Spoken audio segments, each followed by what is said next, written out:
Hello everyone. तो आज मैं आप लोगों के साथ शेयर करने वाली हूँ फुल हैंड वैक्सिंग की वीडियो, जो कि है B code red wine wax. तो वैक्सिंग के लिए सबसे पहले अपने हैंड को अच्छे से क्लीन कर लेना होता है। तो वैक्स हीटर हमने गरम कर लिया था और हमेशा हमें स्किन के अकॉर्डिंग ही वैक्स जो है चूज़ करना पड़ता है।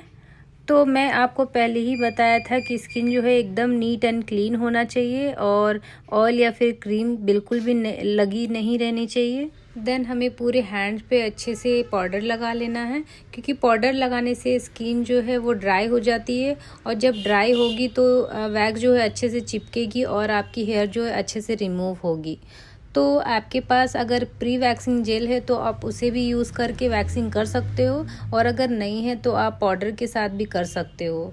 तो कभी भी आप वैक्सिंग करो तो पहले आर्म से ही स्टार्ट करो, क्योंकि अगर आप नीचे से वैक्स की एप्लीकेशन करती हो तो मैसी हो जाएगी और आपके भी हैंड्स गंदे हो जाएंगे, बिल्कुल हैंड जो है वो चिपचिपे हो जाएंगे। तो मैं यही सजेस्ट करूँगी कि पहले आप आर्म से स्टार्ट करोगे, फिर एल्बो तक आओगे, फिर उसके बाद जो है हैंड में जाओगे, देन आपको फिंगर में जाना है। इस तरीके से अगर आप करोगे तो आप अच्छे से हाइजीन तरीके से आप वैक्स कर पाओगे।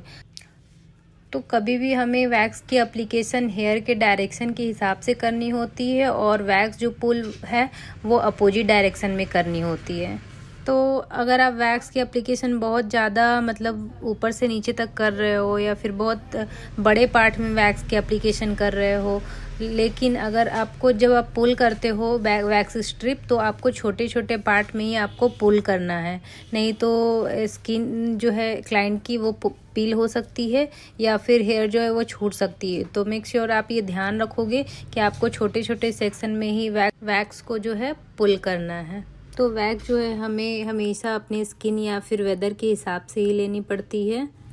और अभी मैंने जहाँ पे वैक्स की जो एप्लीकेशन की हुई है, हमें कभी भी अलग अलग क्लाइंट के अलग अलग हेयर के डायरेक्शन होती है, तो आपको ऐसी जैसे हेयर की डायरेक्शन होगी तिरछे साइड वैसी वैक्स की एप्लीकेशन करनी है और स्ट्रिप भी पुल उसी तरीके से करना है। अगर आप कि हेयर कट जो डायरेक्शन है वो अगर टेढ़ी है और आप सीधा में एप्लीकेशन कर रहे हो तो आपकी हेयर जो है वो छूट जाएगी।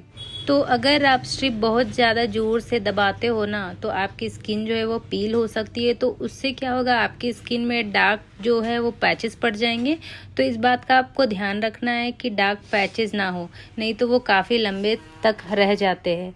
मैं आपको बताती हूँ कि वैक्स कौन सा यूज़ करना है स्किन के अकॉर्डिंग। अगर आप हनी वैक्स यूज़ करते हो और वो अच्छे से पानी से क्लीन हो जाती है ना, बट ऐसा नहीं है। अगर आप प्रीका वैक्स करते हो तो वो पानी से नहीं निकलती। या तो आपको कोकोनट ऑयल लेना पड़ेगा या फिर रीका का ही ऑयल आता है, उसे आप यूज़ कर सकते हो।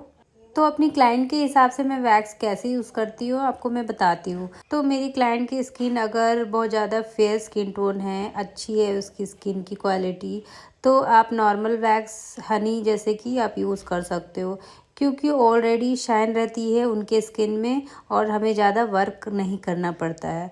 तो प्रॉब्लम किस स्किन में रहती है, जिनकी ग्रोथ बहुत ज़्यादा हैवी होती है या फिर डार्क स्किन होती है या फिर दाग धब्बे होते हैं, तो उसमें हमें थोड़ा प्रॉब्लम्स होती है वैक्स करने में। तो इसके लिए हम रीका वैक्स यूज़ कर सकते हैं। ये लिपोसोल्यूबल वैक्स है।